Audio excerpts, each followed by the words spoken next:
Hi all. In this video, I'm going to look at a few problems that previous Calc 2 classes at Pellissippi State have tended to struggle with. So these are really just problems out of section 5.6 and 6.1 in your text. But like I said, in previous years' assessments, we found out that students generally don't do as well on these problems as we would like them to. So I just wanted to revisit some of these problems here with you today and take a look at how fun and maybe, doable they are. So maybe if you have any difficulty with problems like this video will help you out and make sure that you understand the concepts. There is a 5-problem assignment after watching this video where you can check your understanding and see if you can work some similar problems. Okay, with that said, let's go ahead and take a look at the types of problems. Now, what these problems will do is they will give you a rate and then ask you for a quantity. What we're wanting you to understand is that no matter whether it's velocity, we can say, well, we can integrate velocity to get back to distance or displacement. In this case, the rate that I'm giving you is a water flow rate. So I'm asking the problem asks, water flows into an empty reservoir at a rate of 1,000 plus 150 T liters per hour, where T is an hour. And we're asked, what is the quantity of the reservoir after 7 hours? Okay, so in order to do this problem, we just need to understand that at time 0, that there is no water in the reservoir, and we're asked how much it is after 7 hours. So we know that the flow rate is 1,000 plus 150 T, and the elapsed time is 7 hours. So we can say that the quantity of the water is equal to the area under the graph from 0 to 7, where the y value on the graph is just the rate, which in this problem is your 1,000 plus 150 T. So we can just say it's nothing more than the integral from 0 to 7 of the rate 1,000 plus 150 T with respect to time. So then I can say, well, now all I have to do is integrate from 0 to 7 of 1,000 plus 150 T dt. When we do that, it's just simple power rule for both of the terms. We get 1,000 T plus 150 T squared over 2 for plus 75 T squared. We then evaluate that from 0 to 7. So essentially, you just evaluate it at 7, since you know the group evaluated at 0 is 0. When you evaluate it at 7, you would get your 7,000 plus 75 times 49, and that'll give you 10,675. And we know that the final answer has to be in liters, since the rate was in liters per hour, and we're working backwards to the quantity, has to be liters. Okay, now for another question, and all of these earlier questions will always give you a rate. And so we're going to need to know to integrate that rate from where the time in the problem begins to where the time in the problem ends. This one is extremely similar. You're told that a cat falls from a tree. So its initial velocity is 0. So it was in the tree, and then at time 0, it was still, and then it started falling thereafter. We're just asked how far the cat falls between 0.2 and 0.4 seconds. And implied in this is that we know Galileo's formula that gravity pulls elements down or anything down at a rate of 9.8 meters per square second. So when we integrate that 9.8 meters per square second, it gives us a velocity function of negative, just because of the direction moving downward, 9.8 T. Now, and of course, the units for that would be in meters per second. If we want to give our answer in 3 decimal places, we can say, well, okay, then the distance traveled by the cat. And you'll notice, since it's saying distance traveled, and you don't want to say, hey, it's traveled a negative distance. So I went ahead and said from where the where the movement began according to the problem to where the movement ended according to the problem. I integrated from point 2 to point 4 of the absolute value of the velocity function just to ensure I get a positive answer. Now that ends up being the absolute value of that velocity negative 9.8 t formula integrated with respect to t. So we know the absolute value just means, well, okay, it's going to be positive if you have to measure it between 0.2 and 0.4. And then I can say, well, all right, when I integrate 9.8 t squared over 2 gives me 4.9 t squared.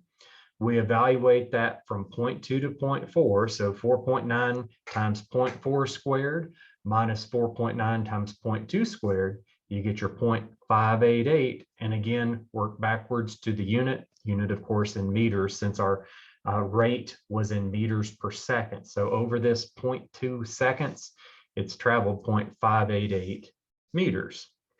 Okay, now next problem, extremely similar to that. So this time, again, we have a particle in motion, not a cat in motion, but just a generic particle in motion. Says the particle moves in a straight line with a given velocity. This time our velocity function is 16 minus 8t meters per second.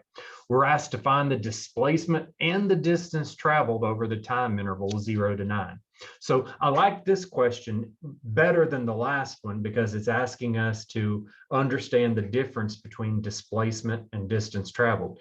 Displacement is just a change of placement, so it could be a positive or a negative answer. Distance traveled has to account for the absolute value of any movement in the problem, so it's all automatically always going to be a positive answer. Now, whenever we want to find the displacement or net change in position, all we have to do is integrate from where the motion began in the problem to where the motion ended. So you just say, well, it's the integral from 0 to 9 of my velocity function integrated with respect to t.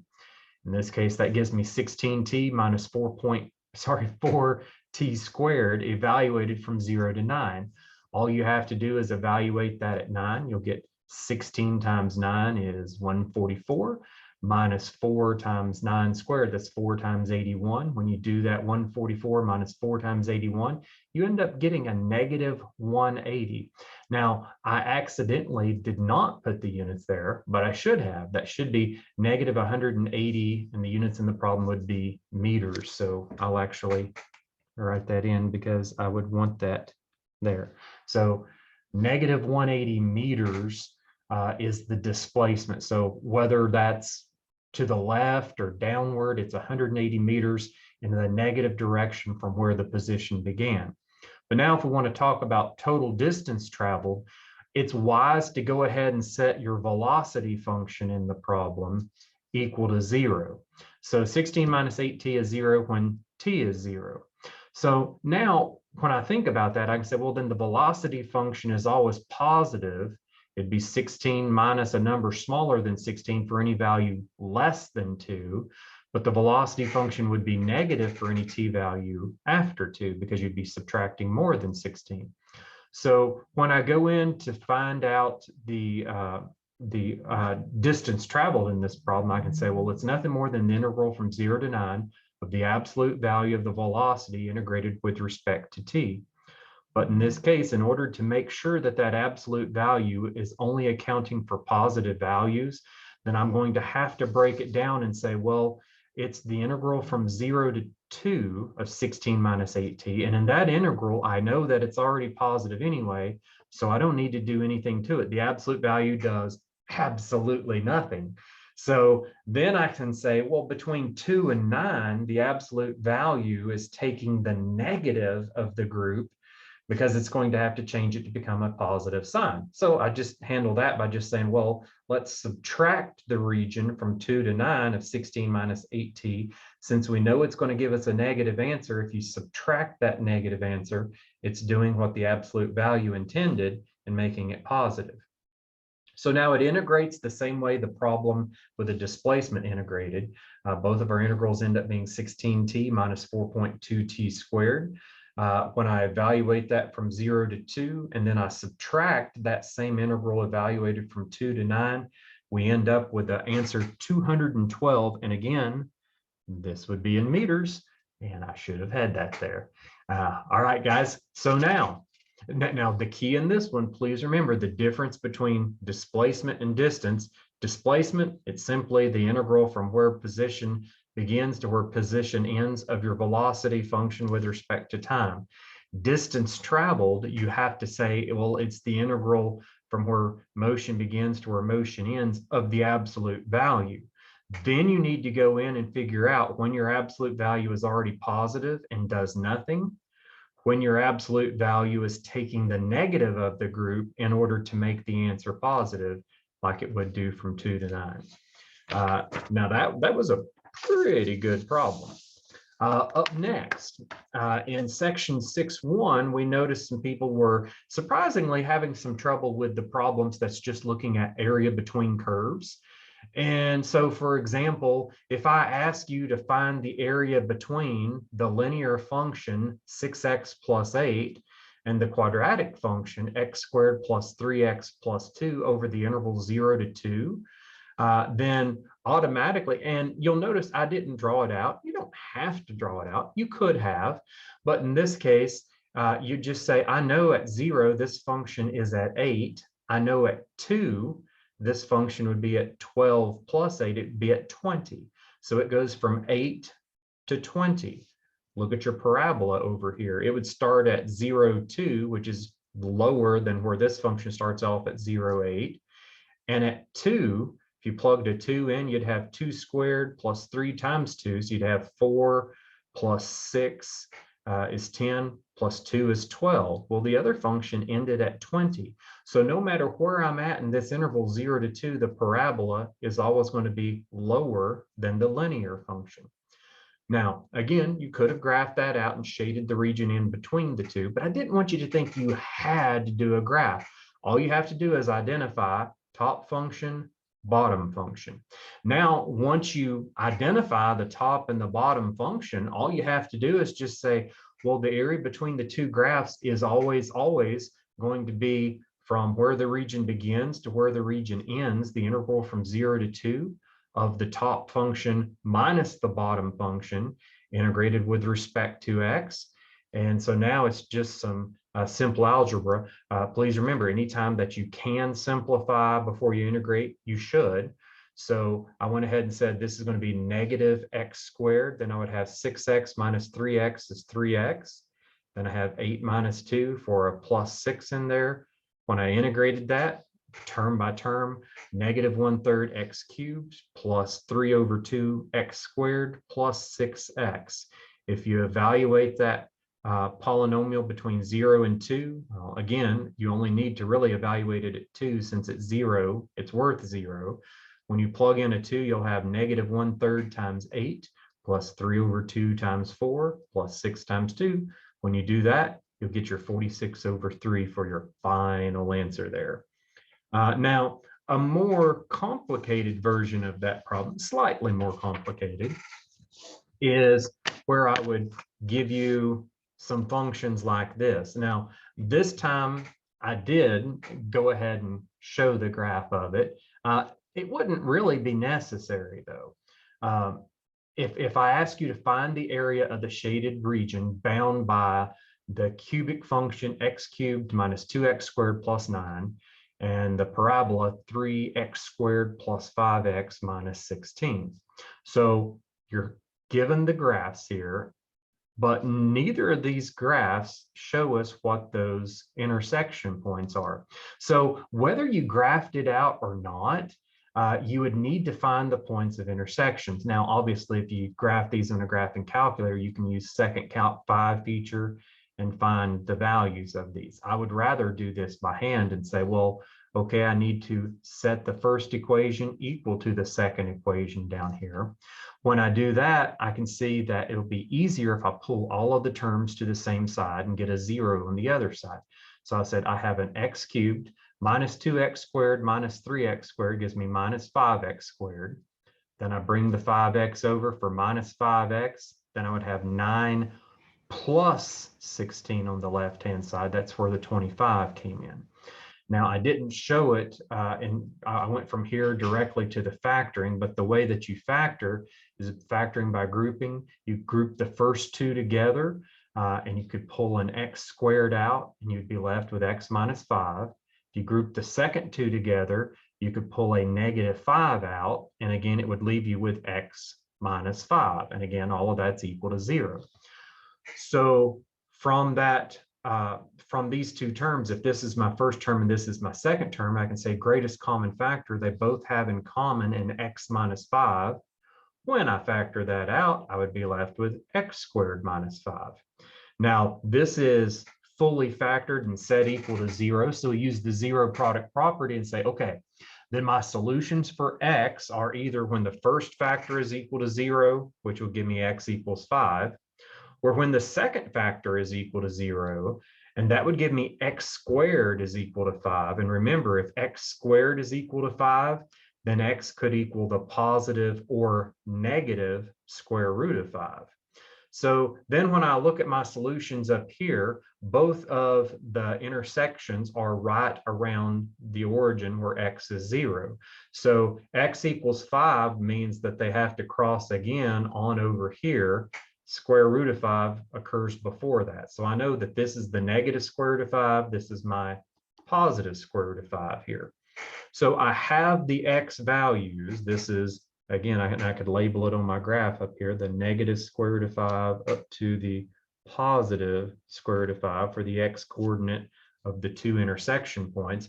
Then I can say, well, clearly the cubic function, the one with two turning points, is on top, and the quadratic, the one with just the one turning points, is on the bottom for the region of interest.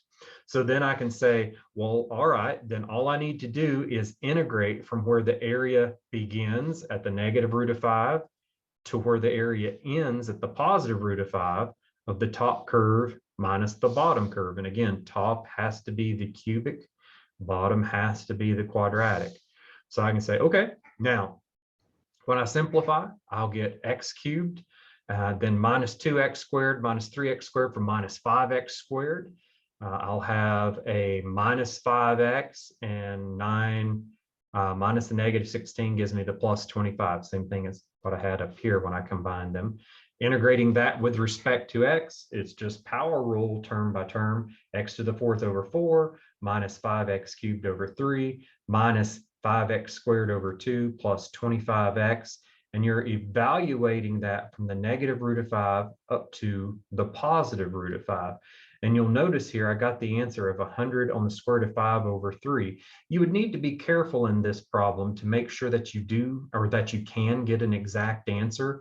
If I were evaluating this, and I'll show it off to the side, I'm going to say, well, when I plug the square root of 5 into this first group, square root of 5 to the fourth, that's actually going to be 5 times 5 is 25. I would get 25 over 4. And then I would have minus 5 times the square root of 5 cubed. Well, I know that square root of 5 squared is 5. 5 times 5 is 25, but I would have another root of 5 left over. So I could say this second term is going to be minus 25 on the root of 5. And again, that's since the square root of 5 cubed is 5 on the root of 5 all over 3. The next term, square root of 5 squared is 5. You're just going to have minus 25 over 2. And your last term, you'll have plus 25 on the root of 5. So I get that in there, and then I can say, all right, we're subtracting from that this group evaluated at the negative root of 5. Whether I evaluate at the negative root of 5 or the positive root of 5, if it's to the fourth power, it's the same thing. You're still going to have the 25 over 4 for the first term. So I put that in. Then I can see for the second term, the sign will matter because you're going to have the negative root of 5 raised to the third power. Negative root of 5 times negative root of 5 is 5. You'll have minus 25 times a negative root of 5. That's going to actually give us plus 25. on the root of 5. And we still have that divided by 3. I'll have to scrunch in my last two terms here. I didn't leave myself a whole lot of room. For the next term, it'll be the same as what I had here, because the negative root of 5 squared is just going to be positive 5. You'll have negative 5 times 5 minus 25 over 2. And then the last term here, it will change signs. You'll have plus 25 times a negative root of 5. So that's going to be minus 25 on the root of 5. And sorry, I ran out of paper on that last one here. All right, so now when I simplify, I see a lot of it cancels. 25 over 4 minus 25 over 4, negative 25 over 2 minus a negative 25 over 2. So then I'm left with a negative 25 on the root of 5 over 3 minus a 25 on the root of 5 over 3. So those two are going to combine to give me negative 50 on the root of 5 over 3.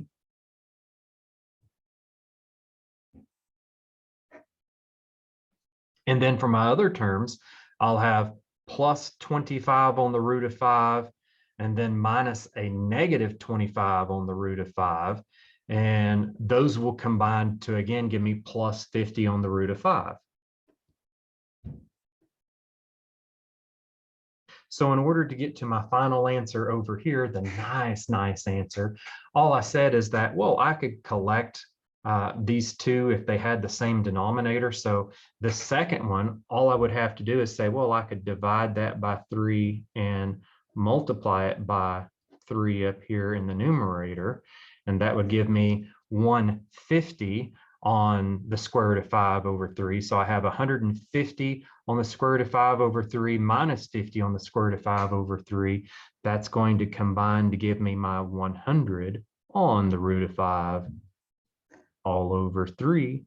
And certainly that is the answer that we're looking for here. Sorry, I was a little sloppy there. I don't normally like to be messy with my work like that.